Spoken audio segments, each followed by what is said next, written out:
So the New York Knicks are a very relevant team. It's New York. It's Madison Square Garden. It is what is still known by some people as the Mecca of basketball. This is a team that has an identity. They have an identity. Like, if a lot of people are talking about getting rid of Coach Thibodeau, but I'm telling you, I have lived through 20 years of good players getting to New York and forgetting how to play basketball. He's finally got a team.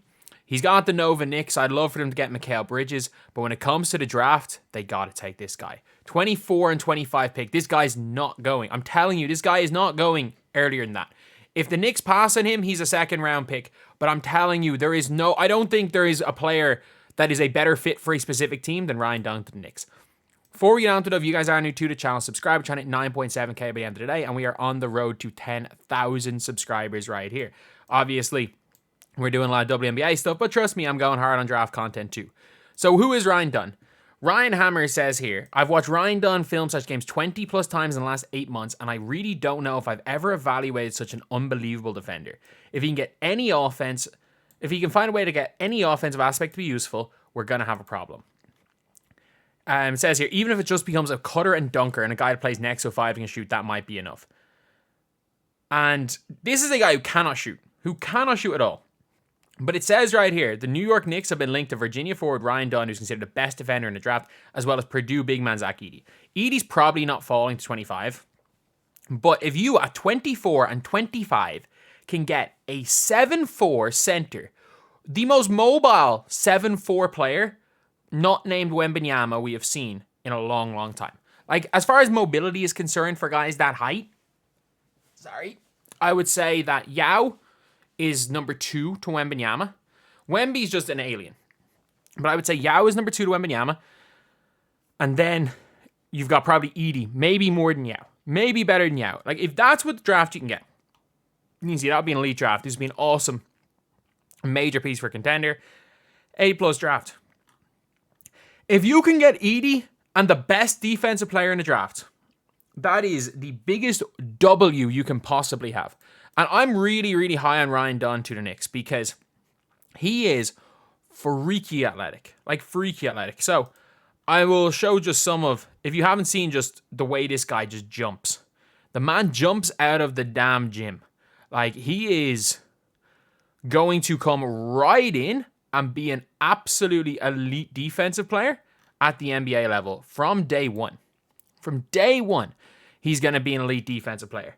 You're looking at a guy who, a lot of people are calling him the next Herb Jones, but he's bigger than Herb Jones. He can play at that 4 position. Is he going to come right in as a starter? Probably not. Especially when you might lose an OG Anunoby.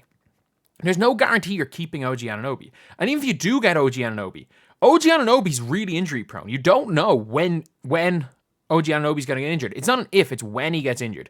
And when OG Anunoby gets injured, you've got a like-for-like replacement on the defensive end. Obviously, he's not going to be as polished offensively. He's not going to be close to the offensive player of OG Anunoby. But if he ends up going down, you've got a like-for-like replacement as far as defensive impact in Ryan Dunn. I think this is an absolute no-brainer for a team that is looking to go back to the Eastern Conference Finals. I don't know what they do with Julius Randle. I really don't, because I'm like trying to think of this team, and I would love if they found some way to, because they have so many picks, to package. I wouldn't trade this year's draft picks because I have a weird feeling this guy's going to fall to them. And in a terrible draft, to get a guy like this that fits right in, maybe you can go and find a way to get an early second round pick where he's still probably on the board, and then trade your 2 first round picks, maybe 1 or 2 other picks, and Randall for Mikal Bridges. I like that type of team. And you don't know what's going to happen with Isaiah Hartenstein, and for that reason, maybe you can turn Zach Edey. You could turn Zach Edey into a player, because whatever about Tom Thibodeau, as a coach, you might not like the fact that he runs the players into the ground, but if you're the New York Knicks, he's the first coach that has made you guys relevant since the 90s. He's the first coach that has made the Knicks in any way relevant since the 90s. Like, yeah, they had the year where Melo just went off. The current Knicks team was way better than that Melo team. But yeah, so, actually not way better. Better. Melo was the best player on either of those teams combined, but like the rest of the supporting cast. They also had like Tyson Chandler on that team who was an all-star. So, Yeah, I am so high on this. But if they somehow pull off Zach Edey as well, this is the best draft you can possibly have. Like, I don't see any scenario where they do this because I think Dunn's going to be there. No one in their right mind is taking a complete non-shooter from the wing before 24. And I think if the New York Knicks weren't the way the Knicks currently are, if their team wasn't built the way it currently is, I wouldn't take him either. Like, I just think that this is a situation where it's like, people are like, oh, you don't draft for fit high in drafts. Like, yeah, you don't draft for fit at number 1. You can draft for fit at 24. You can draft for fit at like 16, 17. And this is like the perfect draft for fit player. And he fits exactly what the New York Knicks team want. Another team that I could see maybe just with their identity taking a punt on Ryan Dunn is like a Miami Heat for Heat culture. The Spurs, I think the Spurs have an early second, if I'm not mistaken.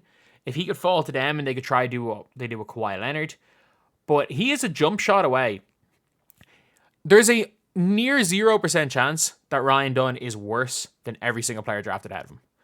Like, but you can say that about everyone in the draft. Like, if Edey goes in the second round, there is a 0% chance that a first round pick isn't worse than Zach Edey. That happens every year, so that's not really saying much. But I just think the value you can get with the best defensive player in the draft by a long shot. And like, you've got one of the best defensive players we've seen in a long time. If he becomes Herb Jones, it's at 24, that is massive. People are saying, oh, if he's like, what was it? Like Jaden McDaniels, I think people are saying maybe he could turn into Jay McDaniels, which would be really good as well.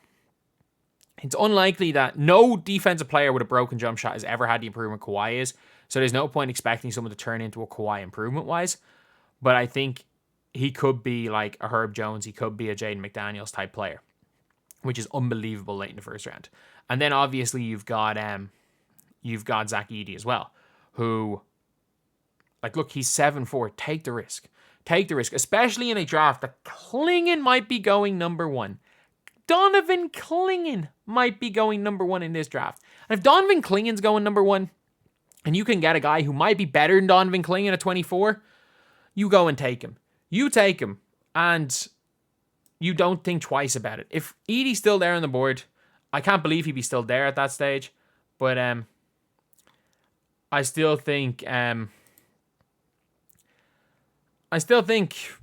you go and take him, but I don't think he's on the board. Ryan Dunn will be, though, and I think that he is going to be the perfect pick for the New York Knicks.